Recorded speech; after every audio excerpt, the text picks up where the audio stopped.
So we're out here at the track for part 2 of testing the NSDRC RS800 V2. So we got the thermal camera. We're going to check the temperature real quick on that servo. Starting temp, resting temp if you will. So it's about 71 is the highest I saw. So yeah, it's hard to see on camera there, but we're gonna get driving.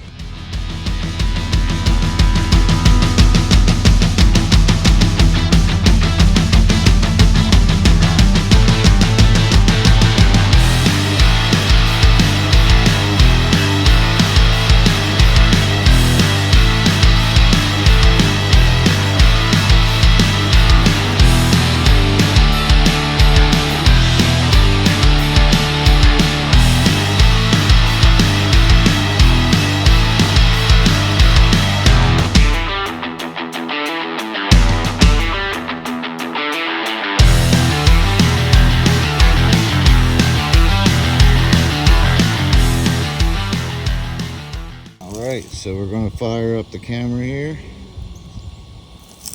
see what kind of temperatures we get after a good hard minute or so of bashing, maybe a little bit more. Alright, let's check her out here.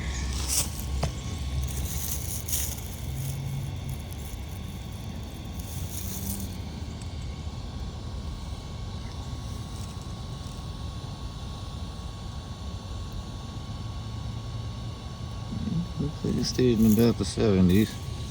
Let's stamp her up to make the tooth feel better.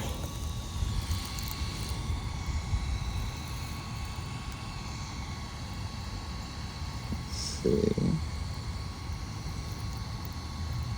Yeah, it's still pretty cool. It's about air temp, like 65, a little cooler. So the air makes a big difference. Bashing it actually cools it. Kudos to the fins on that metal servo of yours. That is part of the reason why it's there. For the next episode of The Science of RC, we dive into our freestyle competition truck.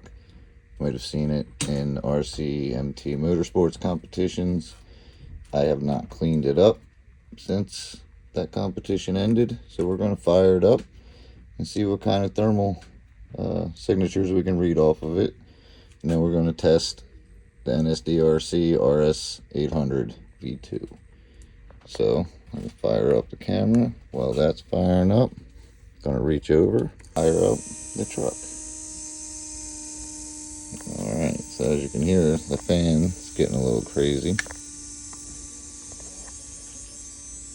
Alright, let's check it out. It's a little warm. Right away, servo heated up. It's already up to 70 degrees. Let's check the back out of it here. 75. So we're not running it yet. And it's up to 75 degrees. Let's check out the truck. Oh, those headers look pretty cool though.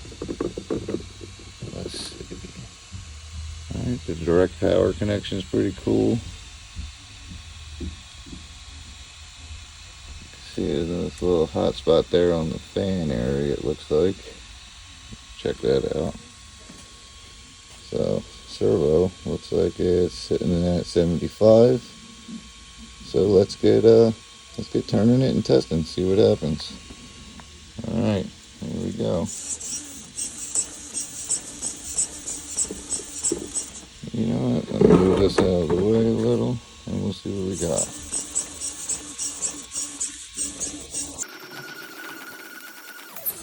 So it looks like it's still sitting mostly around 75 right now.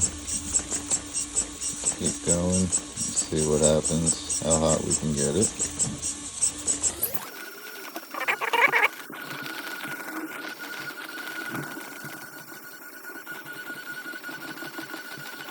So we've been doing this for a decent bit of time now. Temperature's definitely rising, but sitting pretty good. 74, 75.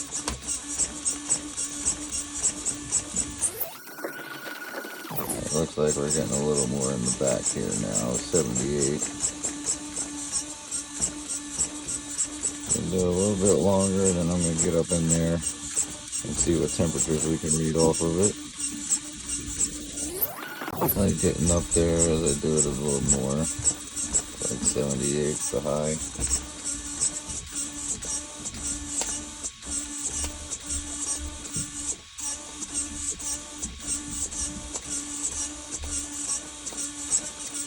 Alright, let's check it out and see what we got.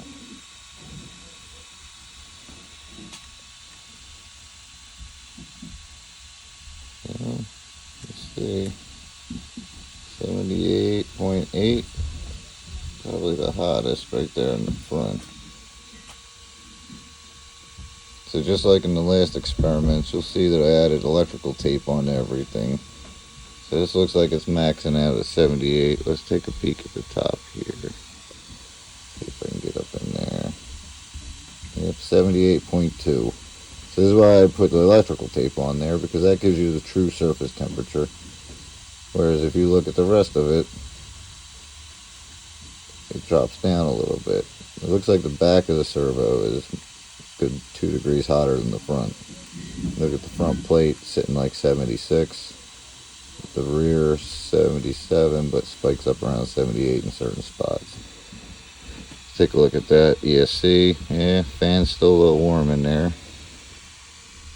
Servo still look cool. Alright, let's just do this a little bit longer and see what happens.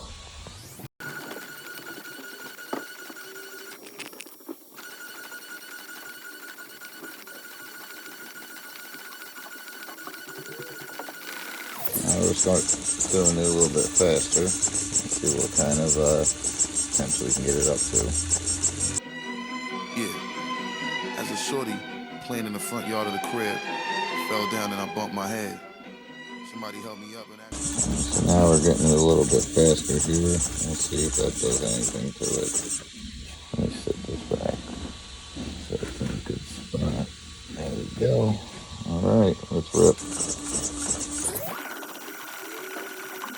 Alright, looks like we're up over 80, sitting about 80.6 right now.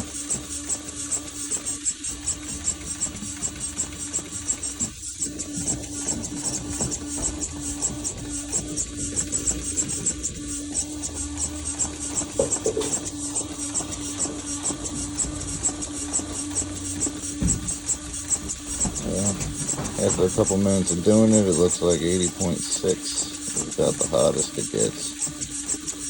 Pretty close to other servos. Not too hot, not too bad. So then they said, oh, so that means you're going to switch it on them. I said, yeah, flip